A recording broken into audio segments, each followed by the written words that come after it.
Lektion 1: Eine respektvolle Haltung bewahren. Anna, ich wollte dich fragen, wie du in Gesprächen eine respektvolle Haltung bewahren kannst, besonders wenn es um sensible Themen geht. Das ist eine wichtige Frage, John. Ein wichtiger Aspekt ist, aktiv und aufmerksam auf die Perspektive der anderen Person zu hören. Aktives Zuhören ist entscheidend. Es zeigt, dass wir ihre Meinung wertschätzen und ermöglicht einen respektvolleren Gedankenaustausch. Absolut. Es ist auch wichtig, Fragen zu stellen, um Ihren Standpunkt besser zu verstehen, anstatt Annahmen zu treffen. Das Stellen von Fragen fördert den Dialog und zeigt ein echtes Interesse daran, aus den Erfahrungen der anderen Person zu lernen. Ein weiterer Tipp ist, Unterbrechungen zu vermeiden. Geben Sie der Person die Möglichkeit, sich vollständig auszudrücken, bevor Sie antworten. Das ist eine gute Erinnerung. Eine Unterbrechung kann respektlos sein und eine effektive Kommunikation behindern. Verwenden Sie außerdem Ich-Aussagen, um Ihre eigenen Gedanken und Gefühle auszudrücken, anstatt pauschale Verallgemeinerungen über die andere Person zu treffen. Ich-Aussagen helfen dabei, den Fokus auf ihre Perspektive zu richten, ohne den Standpunkt der anderen Person anzugreifen oder herabzusetzen. Es ist auch wichtig, dass Sie sich Ihrer Körpersprache und Ihrer nonverbalen Hinweise bewusst sind. Halte eine offene und entspannte Körperhaltung ein, um Respekt zu zeigen. Nonverbale Hinweise können Bände sprechen. Wenn wir auf unsere Körpersprache achten, vermitteln wir ein Gefühl von Offenheit und Respekt.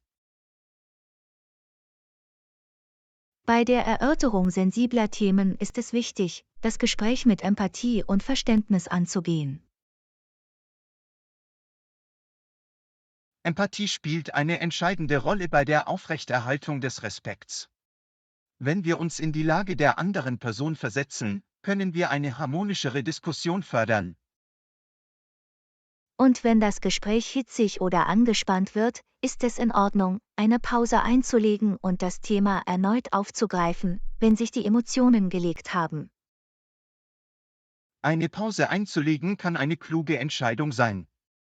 Es ermöglicht Reflexion und stellt sicher, dass das Gespräch respektvoll und produktiv bleibt. Ich freue mich, dass du dieses Thema angesprochen hast, John. Eine respektvolle Haltung ist für gesunde und konstruktive Gespräche unerlässlich. Ich glaube, es ist wichtig, ein Umfeld zu fördern, in dem unterschiedliche Meinungen respektvoll geteilt werden können. Danke für deine Erkenntnisse, Anna. Du bist willkommen, John. Ich schätze Ihre Offenheit für das Lernen. Lassen Sie uns weiterhin respektvoll und verständnisvoll Gespräche führen. Absolut, Anna. Auf die Förderung eines respektvollen Dialogs und den Aufbau stärkerer Verbindungen durch achtsame und rücksichtsvolle Kommunikation. Lektion 2: Effektive Kommunikation im Gastgewerbe. Anna, wir hatten gestern Abend einen späten Check-in im Hotel, und Sie schienen nichts von unserer Ankunft zu wissen. Ich bin mir nicht sicher, was passiert ist. Das ist frustrierend, John. Hast du sie im Voraus über deinen späten Check-in informiert? Ja, ich habe Ihnen vor ein paar Tagen eine E-Mail geschickt, in der unsere voraussichtliche Ankunftszeit deutlich angegeben wurde. In diesem Fall ist es wichtig, das Problem ruhig und effektiv anzugehen. Ich schlage vor, mit dem Hotelpersonal über das Missverständnis zu sprechen. Du hast recht, Anna. Es ist wichtig, das Gespräch mit einem ruhigen und verständnisvollen Verhalten anzugehen. Wenn Sie mit dem Hotelpersonal sprechen, erklären Sie die Situation klar und legen Sie alle Beweise vor, zum Beispiel die von Ihnen gesendete E-Mail. Das macht Sinn. Die Vorlage von Beweisen wird Ihnen helfen zu verstehen, dass es tatsächlich ein Kommunikationsproblem gab. Denken Sie daran, während des Gesprächs einen höflichen und respektvollen Ton zu verwenden. Es trägt zur Aufrechterhaltung einer positiven Atmosphäre bei und fördert die Zusammenarbeit. Ich stimme zu. Höflichkeit und Respekt ermöglichen einen konstruktiveren Dialog mit dem Hotelpersonal. Darüber hinaus ist aktives Zuhören unerlässlich. Geben Sie den Mitarbeitern die Möglichkeit, ihre Seite der Geschichte zu erklären und aufmerksam zuzuhören. Aktives Zuhören ist eine wertvolle Fähigkeit. Es zeigt, dass wir Ihre Sichtweise wertschätzen und hilft, eine Lösung zu finden. Stellen Sie gegebenenfalls Fragen, um eine Klärung zu erreichen, und stellen Sie sicher, dass beide Parteien in Bezug auf den Kommunikationsfehler auf derselben Wellenlänge sind. Das Stellen von Fragen hilft, Missverständnisse zu klären und zukünftige Probleme zu vermeiden. Konzentrieren Sie sich während des Gesprächs darauf, eine Lösung zu finden, anstatt die Schuld zu geben. Es fördert einen kollaborativen Ansatz. Eine Lösung zu finden ist das Ziel. Es ist wichtig, mit dem Hotelpersonal zusammenzuarbeiten, um die Missverständnisse effektiv zu beheben. Wenn das Problem nach einem Gespräch mit den Mitarbeitern ungelöst bleibt, bitten Sie höflich darum, die Angelegenheit an einen Vorgesetzten oder Manager weiterzuleiten. Eine Eskalation der Angelegenheit an eine höhere Behörde kann erforderlich sein, wenn das erste Gespräch nicht zu einer zufriedenstellenden Lösung führt. Denken Sie daran, während des gesamten Prozesses ein professionelles Auftreten beizubehalten, auch wenn Sie frustriert sind. Dies wird dazu beitragen, ein positives Ergebnis zu erzielen. Das werde ich im Hinterkopf behalten, Anna. Es ist wichtig, professionell und gelassen zu bleiben, auch in herausfordernden Situationen. Ich bin zuversichtlich, dass Sie das Problem reibungslos lösen können, wenn Sie mit effektiven Kommunikationsfähigkeiten an das Gespräch herangehen. Danke für deine Anleitung, Anna.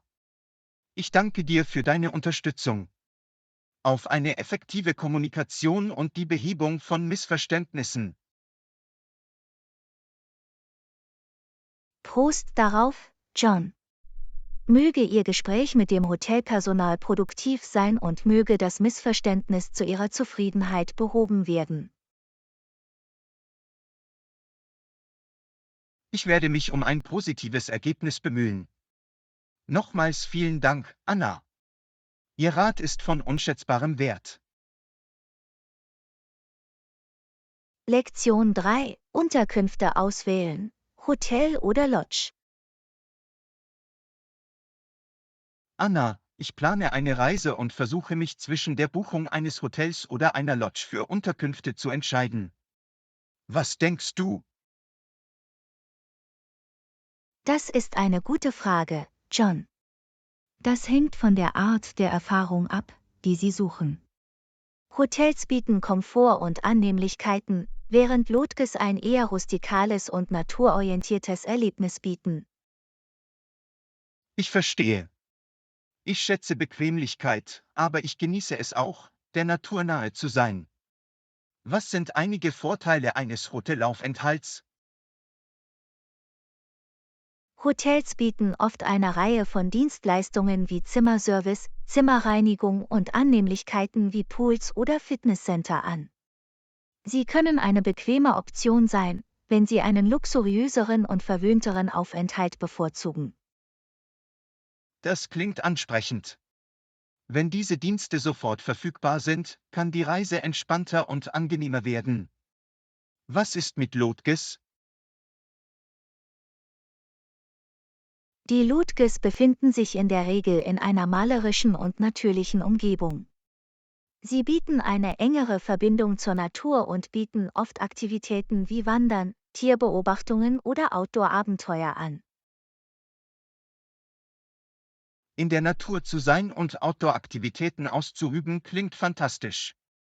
Mir gefällt die Idee, die Umgebung zu erkunden. Sind Lotges generell budgetfreundlicher? Lotges können eine budgetfreundlichere Option sein, insbesondere wenn Sie ein naturnahes Erlebnis suchen. Sie bieten oft Unterkünfte im Hüttenstil an, die günstiger sein können als gehobene Hotels. Die Erschwinglichkeit ist definitiv ein zu berücksichtigender Faktor. Es ist gut zu wissen, dass Lotges eine budgetfreundliche Option bieten und dennoch ein einzigartiges Erlebnis bieten können. Haben Lotges irgendwelche Annehmlichkeiten?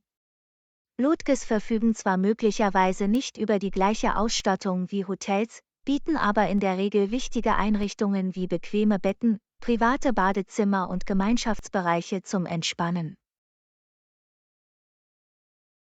Das klingt vernünftig. Solange die grundlegenden Annehmlichkeiten verfügbar sind, bin ich offen für eine rustikalere Umgebung. Gibt es bestimmte Orte, an denen Lotges beliebt sind? Lotges befinden sich oft in malerischen Gebieten wie Nationalparks, Bergen oder Wäldern.